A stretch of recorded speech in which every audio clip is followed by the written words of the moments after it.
There's a possibility that I might bake your noodle a little bit today. Uh, because I want to talk about the Star of Bethlehem. The Star of Bethlehem is an interesting critter. We've been talking about getting back to beginner's mind for the last couple months at least. And it's all about coming back and getting rid of all of our preconceptions and just being able to completely get back to a child's vision where we're just seeing exactly what is in front of us without all the bias, without the filter and everything. In order to do that, we're going to have to be willing to question everything. Can we question everything? Are we ready and willing to let go, to sell everything, and to just come back right down to the baseline? In order to be able to do that, though, is something I learned, and maybe you're all experiencing, is we have to be able to give ourselves permission, right, to question tradition. We have to give ourselves permission to question the doctrine, to question the theology, to question the received beliefs that we have been adhering to entire lives. And we have to, in order to do that, we have to move past the fear of God's wrath, the fear of the ostracization of other people if we veer off of what they have deemed is accepted belief. That's not an easy thing to do. In fact, it's terrifying for us to do that. And it usually only happens after some sort of trauma, some sort of loss has taken place that was great enough to do the work for us, basically. Those times of trauma, those times of great loss, we were just talking about Bob yesterday. Those moments of loss pull the curtain back on our safe belief systems, the ones that we have relied on and have derived comfort from toujours, right? But suddenly, they don't work anymore. Suddenly, they're not adequate to explain what it is we're experiencing, to give relief from the pain that we're feeling. And so, to give ourselves permission, intentionally, right? To give ourselves, consciously give ourselves permission to go outside the pale, beyond the pale. This is what we're talking about. Now, if all of y'all are still here, then it's because you have been willing to tear things down in your life. You've been willing to let go of things that you've held on to for so long. And that's what we're going to continue to try to do here. Last week, we challenged the traditional Christmas story. And not just to be contrary, not just to tear things down because we can, but to try to get at a deeper truth, to try to understand what was the basic message of the Christmas story. What are they trying to get across? You know, the Gospels portray Jesus' birth, when we actually get back to the details, as absolutely ordinary. It was an ordinary first century Galilean birth. All the details line up. Now, of course, the shepherds and the magi had a completely different experience. But what we pointed out last week is that they were prepared to see something beneath the surface, while others were not. Those who were in the house with Mary and Joseph didn't see anything unusual about this couple, about the birth. They didn't even make room for them in the living space of their house. Herod and his court, they didn't see anything unusual that the magi saw. So if you were prepared to see beneath the surface, beneath this ordinariness, beneath a poor, speechless child living on the margins of life, then you could see something different. But that was spiritual sight that was kicking in. And so that's what we were looking at. How can we learn to see with those kinds of eyes? The shepherd consciousness, the gift of the magi, that they could still, even with their wealth and power, live life as anavim, that poor in spirit quality of realizing you're poor even if you're rich. This is what we're going at. The Gospels are pointing us toward that type of seeing so that we don't miss the hour of our visitation. Now, only Matthew and Luke give us any birth narrative at all. And we spent last week mostly on Luke, looking at the details of the birth. This week, I want to spend our time in Matthew, because Matthew gives us a story of the Magi following the star, right? And I've always been fascinated by the story. I can remember as a child, the star. What was this star? Even then I was questioning things. I loved astronomy. I loved, I had my... Does everybody remember the Golden Book Encyclopedia? Anybody old enough to remember that? Okay. My Golden Book encyclopedias and going through and looking at the solar system, and I was fascinated. Well, what was this star all about? There was one Christmas Eve that I was waiting up, trying to see Santa Claus. Of course I was. And I remember looking out the window, and there was this huge, bright star just over the horizon. And I was just struck by it. And I'm looking at it, and as I'm looking at it and kind of squinting so I can see it more clearly, suddenly there were rays that were perpendicular in this way, and it formed a cross around the star. And I was completely convinced I just saw the Star of Bethlehem. It was years later that I realized I was looking through the screen mesh over the window that created the, But it didn't spoil my moment that Christmas. But I've always been fascinated by the star. What is this star really? What is it all about?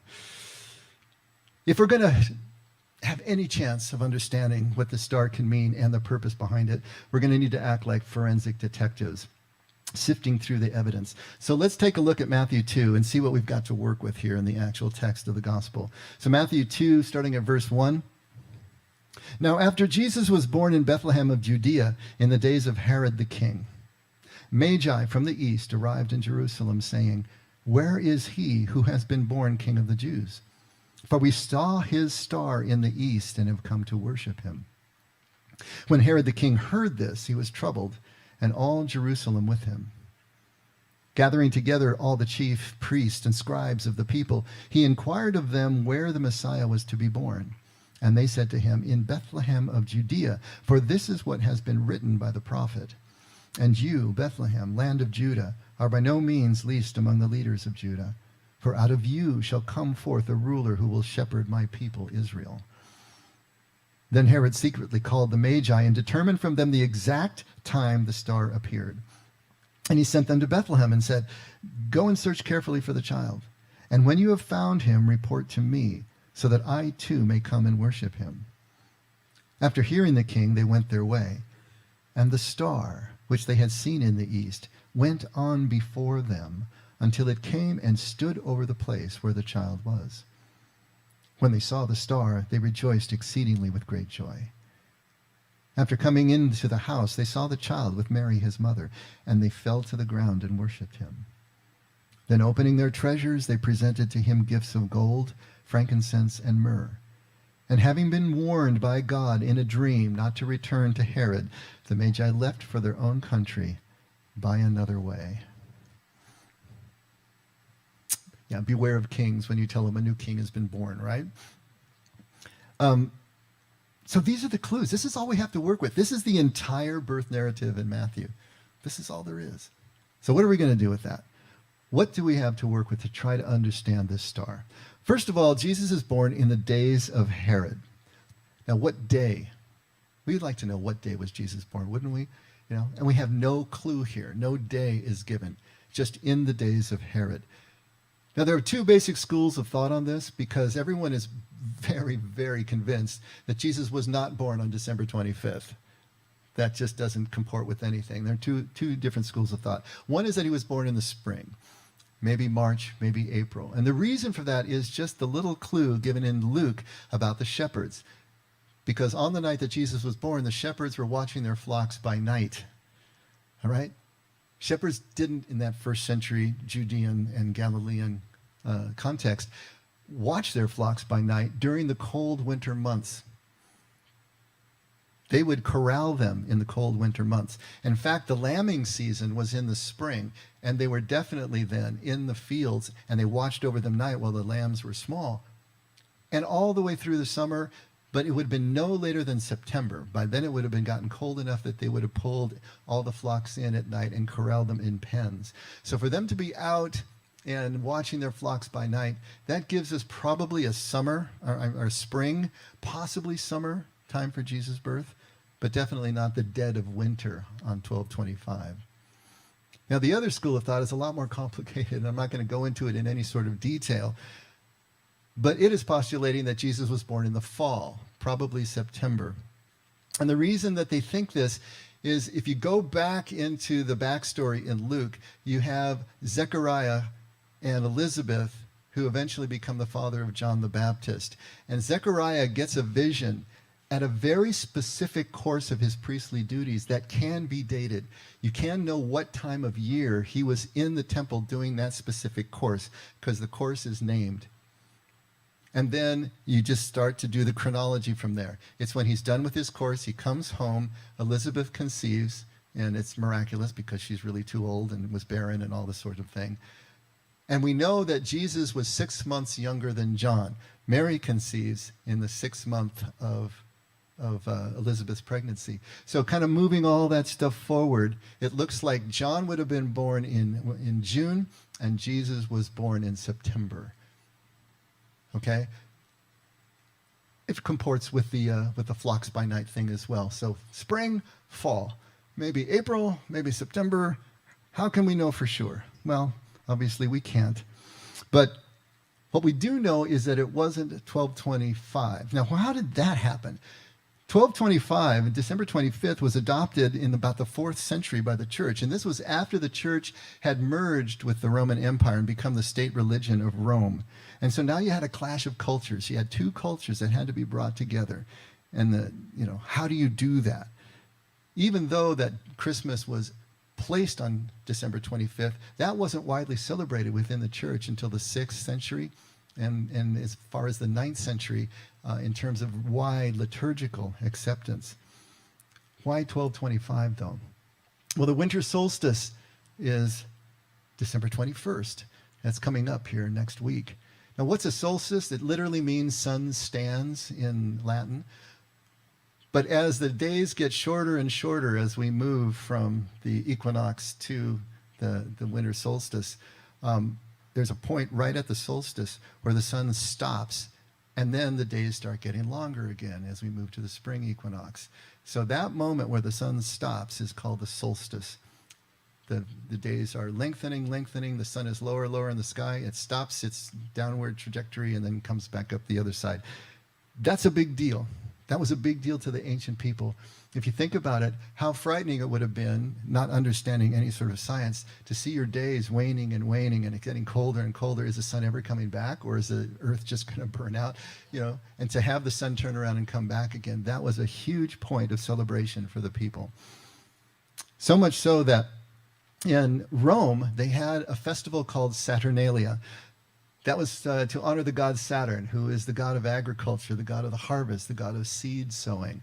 And so it was basically a celebration for the harvest that was to come in the spring, that the planting would return. And this turned into a week-long festival in Rome from December 17th to the 23rd.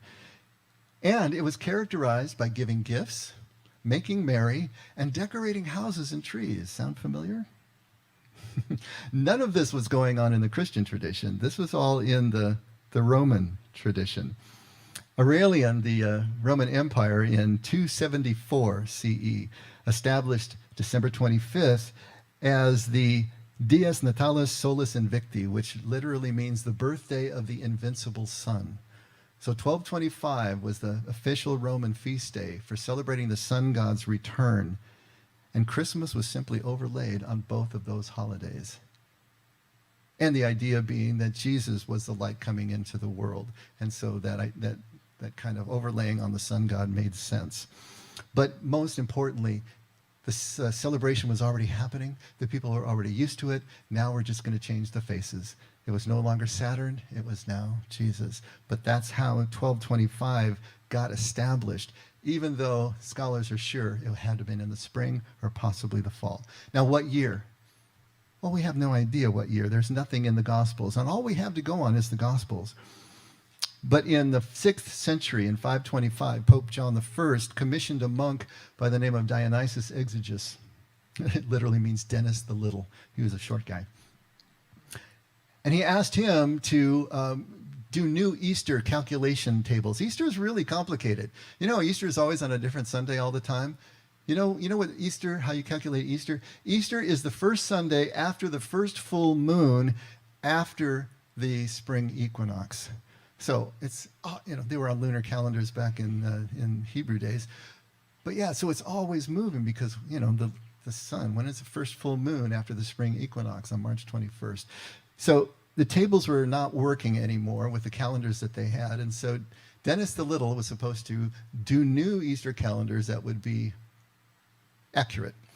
Well, he threw in, for no extra charge, resetting the calendar to the birthday of Jesus. Up till then, Rome usually, informally, they just counted their years by who was consul, who was leading at the time. It was just in the year of the consul so-and-so. But formally, the numbering originally was AUC, ab urbe condita, which means from the founding of the city, which in our calendar would be 753 BCE. But in the 3rd century, it was reset to the reign of Diocletian, a reforming emperor, who was also the greatest persecutor of the church.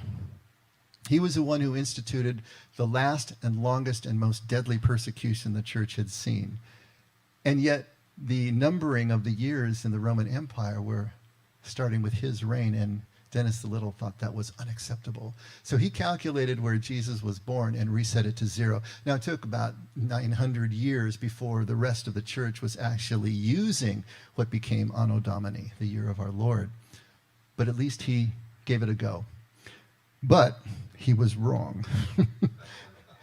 He set the 0 year. And by the way, there is no 0 year in BC AD, which is now BCE and CE.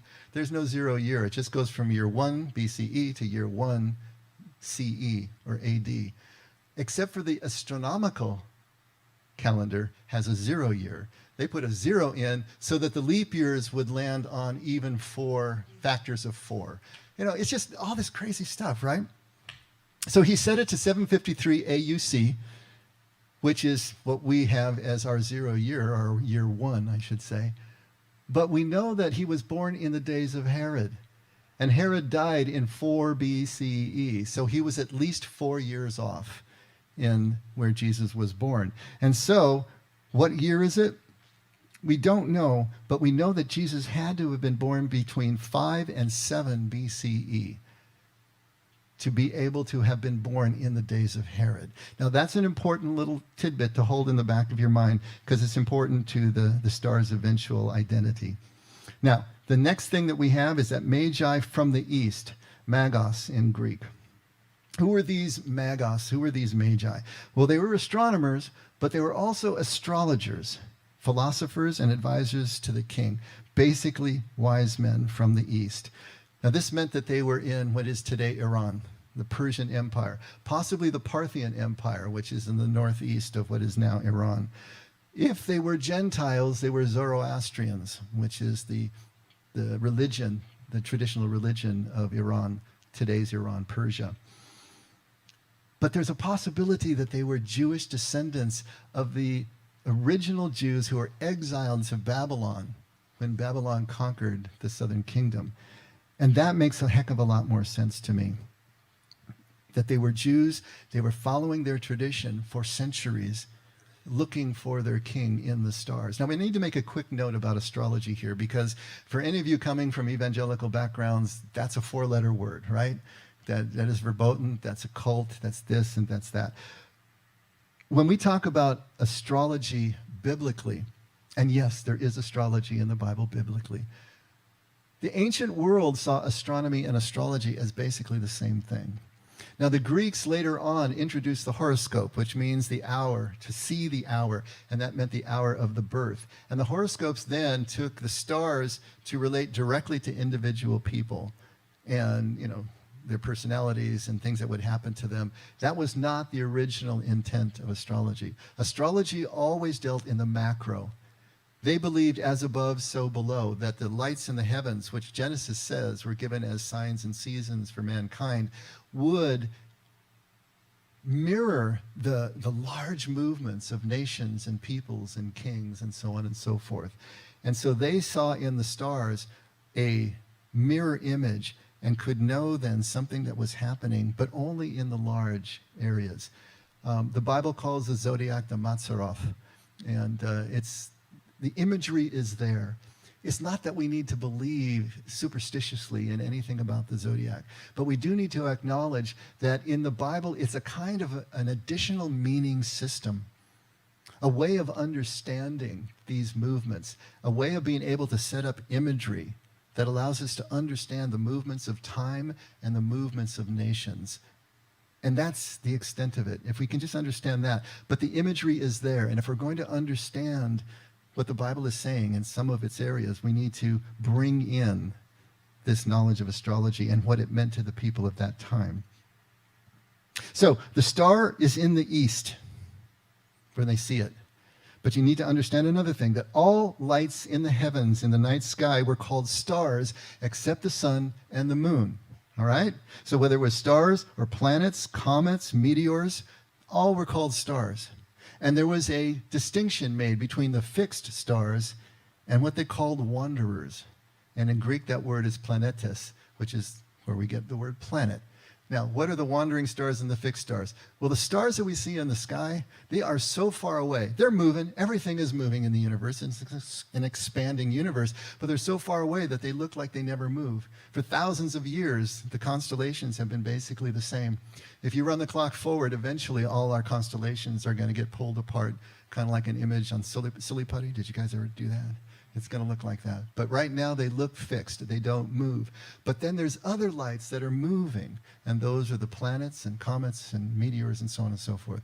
The planets are the ones that we're interested in because they move along the ecliptic around the sun. But how could a star in the east lead the Magi west to Jerusalem and then stand over Bethlehem? How could that possibly happen? And just hold that thought for a second. I'm asking you to hold a lot of thoughts for a second. I'm trying to put it together here at the end. The next clue is that Herod asked the exact time the star appeared. Why didn't he and his wise men see it in the first place? Why did they have to ask these wise men? Hold that thought. And lastly, the star went before and stood over. How could any physical star do this? How could a planet do this? All right? Are you ready for some answers now? And I've got answers in quotes here because there are no real answers, but we're going to see if we can at least put together a scenario that fits all of these clues in Matthew and see if it's something that seems plausible to you. Is there anything, first of all, that could fit all of these clues? Well, it could be a miracle star. God just made the star do all that, right? Well, perhaps. Scholars have suggested all sorts of answers to this question. This has been a big question for thousands of years, right? They have suggested comets, meteors, supernova was a big one, where a star explodes and gets really bright. Maybe a conjunction of planets lining up, and that looks really bright. But think about it. Anything that spectacular in the night sky, Herod would have seen it, right? His wise men, his astronomers would have seen it too. And further, there is no astronomical evidence for any sort of event like that in the sky within the time frame between 5 and 7 BCE that Jesus needs to have been born. So nothing astronomical can explain this. Finding the star in the east, having it go before, and then standing over. So is there anything at all that we can see would explain this? And yes, there is, but it's going to be astrological. Okay? So put any of your bias aside for a second, because this is going to be of astrological significance. And because it's astrological, it would have been invisible to everyone but the Magi. Those astrologers anywhere could have seen this, but not to the naked eye. It's not anything that you're going to see in the sky. And the words that are used in the Gospels to describe those clues that we talked about, in the east, right? Going before, standing over, were the exact words that the Greeks astronomers used to describe apparent motion of what they saw in the heavens. So understand, the words that are used in the Gospels are the astronomical descriptions of apparent motion of heavenly bodies. So the first one is in the east. Entai anatole in Greek. Literally means in its rising. Not in the east, but in its rising. But everything rises in the east, and so it makes sense that you'd see it in the east. But literally means in its rising. And what this is referring to in astronomy is a heliacal rising. And I know that's a big word, heliacal. It's just helios, which is the Greek word for sun. So a heliacal rising would be if you were standing in the dark right before dawn and facing east as the eastern horizon is just starting to lighten before dawn, and then a star rises, crests the horizon, and it's there for a few minutes, and then it's blown out as the sun rises into it. That would be a heliacal rising. The planets do this, and it's very significant in astrology. And then when they rise, they go before in the sense that since the planets are moving on their orbit, and we're watching not from a stationary object, but we're moving in our orbit.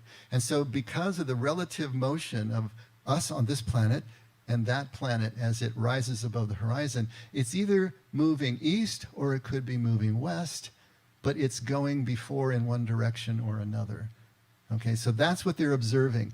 As the planet rises just before dawn, it's going to be moving across on successive dawns as they're observing it. And so this is what's happening in this rising. To go before, we just talked about proago. That is the wandering. That's the word means to wander in Greek. And it would wander east or west against the backdrop of those fixed stars that we talked about. The third one is to stand over. All right? Histemi apano, apparent retrograde is what they're talking about here. Sometimes, the inner planets are moving faster. They have more, they're going faster. So, in other words, the Earth is going to take many revolutions around the sun before Mars, or especially Jupiter, makes one, right? So the Earth is going to lap the other planet as it's going around. Think of it as you driving down the freeway. Let's say we're going west on the freeway, and there's a car in front of you in the next lane, but you're going a little bit faster than that car. And so the car is going before you and going west, but you're slowly pulling up to it, and at a certain point, it's right outside your window, and it seems to stop for a second, and then it starts going backwards as you pull away. That's the apparent retrograde. Now, in truth, everybody's going forward and doing what they do, but from our point of view, it looks like it's going forward, it looks like it stops, and it looks like it's going back. So here's a big thing about Mars being in retrograde, and then everybody's life falls apart, right? You heard about that one before, probably.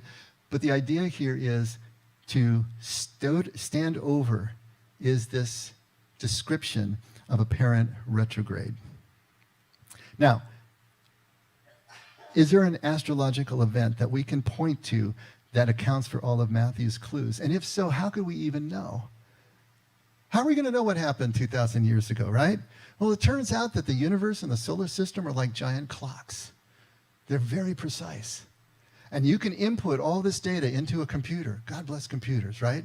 And then you can basically run the star maps forward and back, and it's absolutely accurate.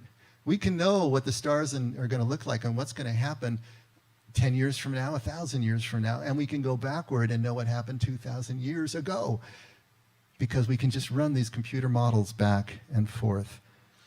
So, on April 17th, 6 BCE, all right, Jupiter, the planet Jupiter, had a heliacal rise in Leo, the constellation Leo.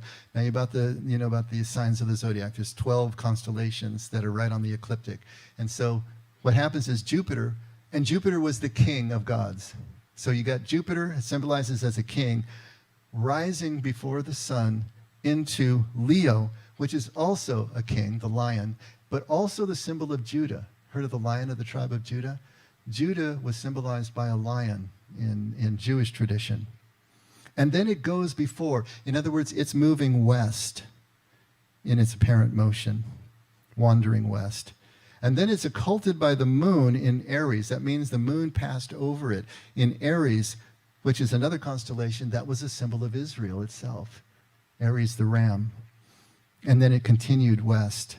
So putting all that together, these, I would think, Jewish astronomers understood that they were that a king was born in the west, in Judea, and they needed to go to Israel in order to find him.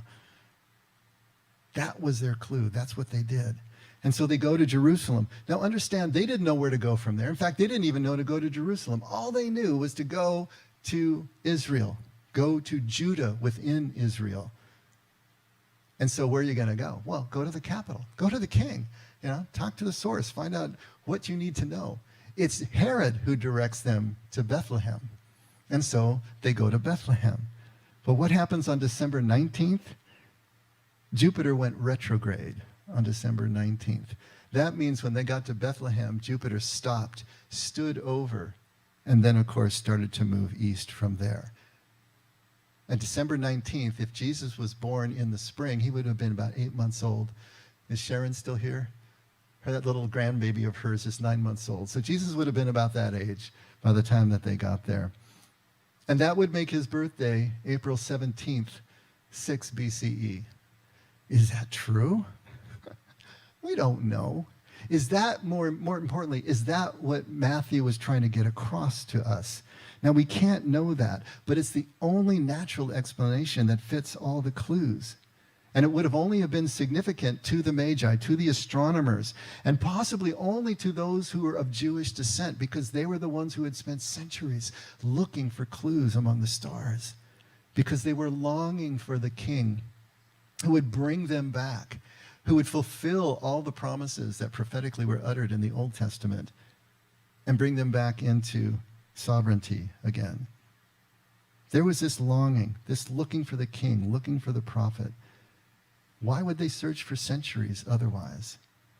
Why would they travel as long as 2 years to go visit this king, to pay honor to this king, especially across the dangerous Parthian-Roman border where they easily could have been killed?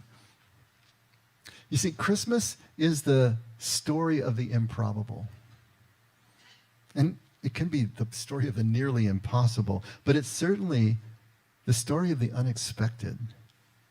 Nothing about Jesus' birth is what you would expect for who he is in our tradition to be. It's improbable. It's nearly impossible. And it's certainly unexpected. And if we're not prepared to see, we will miss it. The Magi were prepared. They were prepared to see the star. They were prepared to take the journey that the star was instructing them to take. I always remember the song by James Taylor. Do you know that one? Home by Another Way? It's about the Magi, metaphorically, of course. But in a line, he says, maybe me and you can be wise guys too and go home by another way. I always love that line. Maybe you and me, maybe me and you can be wise guys too. How do we do that? How do we become wise guys too? Well, Jesus and the Magi are showing us. Take a look at Jesus in Matthew 7, starting at verse 7. He says, ask and it will be given to you. Seek and you will find. Knock and it will be opened to you. For everyone who asks receives, and he who seeks finds. And to him who knocks, it will be opened. And we've talked about this, and we're going to be talking about this in our red letter study soon. But we need to understand what Jesus is talking about, asking, seeking, and knocking. It's a process. It's a process and a way forward. To ask is not just to casually ask for something that you want. The word there in Aramaic is selu. It's related to selah, which is prayer. And we've talked about prayer as being a leaning forward into, an expectancy, a deep longing. And selu is the same idea, to ask for those things, but with this deep longing, with this desire. The star represents the desire. The star was the longing of centuries of these magi, these astrologers, waiting for the fulfillment of all the prophecies that were given their people. And they were looking and longing. For us, it's that looking and longing to know the presence of God. How much do we really want that? What are we willing to do after the desire? Does the desire really motivate us? Khalil Gibran in the Prophet had a couple of lines in one of the poems on good and evil that I think illustrates what we're talking about here. He says, in your longing for your giant self, he's talking about the true self, the one beneath the ego consciousness. In your longing for your giant self lies your goodness. And that longing is in all of you. But in some of you, that longing is a torrent, rushing with might to the sea, carrying the secrets of the hillsides and the songs of the forest. And in others, it is a flat stream that loses itself in angles and bends and lingers before it reaches the shore.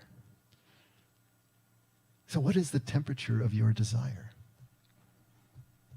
Are you whitewater rapids? Or are you just slowly eddying along? How much does your desire motivate you? How much do you feel that pull, that longing to action? And that is the next step, the action itself. Seeking, bea in Aramaic. Not just looking for something that you lost again casually, but this has this is an intense search that starts inside and moves to outside. It's that deep, deep longing that moves into action. And so this, of course, is the journey. If the desire is the star, then the action is the journey that comes from the motivation of the desire that we feel. We've got to set out. We've got to risk what we risk setting out in new and different directions, different actions. Will we have the perseverance of a faith walk, acting as if something's true, even if there's no evidence? And then finally, there's the knock, koshv in Aramaic. It's interesting that this word knock, koshv, really means to hammer in a tent peg, is the root meaning of it. And the idea is when you finally put your tent together, you have realized a space that people can live in. It can also mean to strike a musical note. When you do that, you're creating vibrations that everyone can hear. To actually knock is to make something real that can be apprehended by a community of people. It's a new reality that everyone can see and everyone can participate in. And if you're willing, when you finally experience that new reality, are you willing to make it your reality? Or are you going to run away from it and try to rebuild the walls of what you thought you already knew, what was comfortable and familiar to you? Or are you willing to embrace this new reality? The gifts of the Magi represent the surrender to that new reality. They didn't expect Jesus to be where Jesus was, in the place with the animals, in the feeding trough. It was probably the farthest thing from their mind when they set out from Babylon. But when they got there, they were able to surrender to the truth of what they saw, the truth of what they understood. It's to make this real, to let go of the expectations we had, the control that we were trying to maintain, to surrender, to move into that anavim spirit, that humility, that poverty of spirit. And even the gifts form another metaphor for us, if you think about it. Gold symbolizes desire. We all desire the gold, right? We want that. That is the desire. Frankincense was a spice that was burned as incense around the temple. And there was the understanding of the Jews that as the smoke went up, that sweet fragrance took their prayers with them and was a sweet smell in God's nostrils. And so frankincense represents the action of what we actually do with the desire of our gold. And then finally, myrrh, another spice that was typically used in embalming the bodies, anointing the bodies before they were put into the tomb. And of course, death is the ultimate surrender. So even in the three gifts, the symbolic gifts of the Magi, and we don't know that there were three. We don't know that there were three of them. We don't know that they were kings, because none of that is mentioned. It's just wise men from the east. But those three symbolic gifts gives us the desire, the action, and the surrender that is necessary to the asking and the seeking and the knocking, this process of becoming more and more aligned with something absolutely different, radically different and new. And if we are going to understand what Christmas means, this is the process that we're going to need to take. And if you think about it, this is the shape of every spiritual journey. This is the shape of the psychological journey. Even if you're not understanding it in terms of your faith or your religion, it is the shape of the journey that we take. That there has to be a desire that motivates us to move in new directions and then to actually accept and surrender to the truth we find if it doesn't comport with everything we thought we knew. Think about Abraham. He thought everything that had to do with God's promise to make him the father of a great nation was embodied in his son Isaac, the miracle child that was born to them when they were 100 years old. Everything hung on Isaac. That's where he placed his trust. That's where he was looking for truth to appear. And what does God do? He says, you need to sacrifice your son. Not what God would do that, right? No, again, metaphor, right?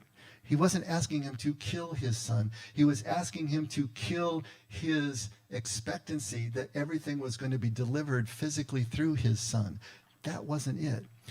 Abraham became a hero of our faith when he let go of what he thought he knew and embraced a completely different reality, because Abraham is the father of the 3 great monotheistic religions on this planet. Billions of people call Abraham their father, but not through Isaac.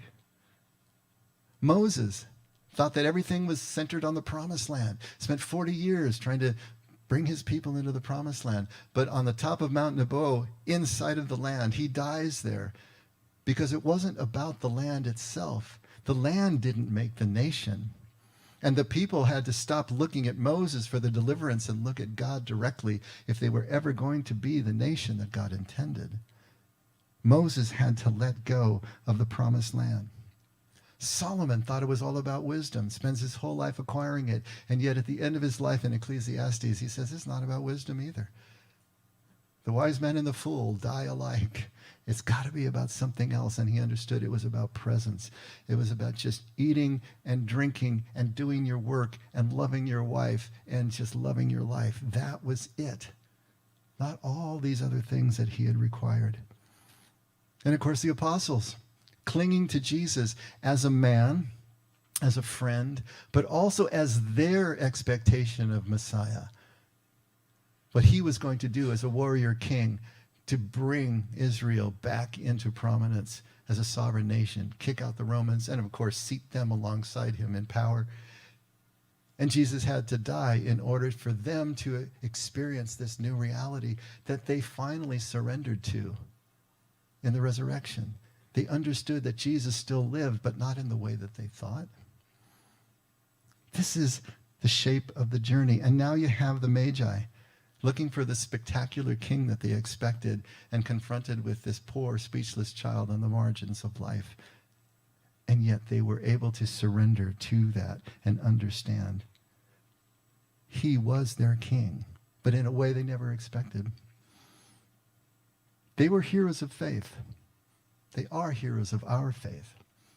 And yet they all started the journey with a misdirected desire, looking for something other than what they found was the real deal. I wrote a line in one of my books that a hero is not one who completes the journey. A hero is not the one who completes the journey. The hero is the one whom the journey completes. It's not about taking a journey. It's not about acquiring the thing that you set out to do. It's about whether the journey changes you, teaches you, completes you in ways that you never anticipated when you started. Our initial desire can definitely be mistaken. It always is in the first half of life, right? When we're looking out there, outside ourselves for meaning and trying to acquire it, trying to build it, trying to identify with it, the roles we play and everything. But if that desire is strong enough to move us and continue the action, the risk that we take, if we continue to take this journey and persevere, we will be confronted with the truth. And then it's up to us. When we are confronted with the truth, with the limitation of the desire that we set out with the limitation of our star, but we don't give up the seeking, then we can start to see the star within the star. As Richard Rohr likes to say, the task within the task that we think that we're here to complete. As we carry on, we realize that there's a task within that has to do with deep connection and oneness and love, if you want to think of it that way.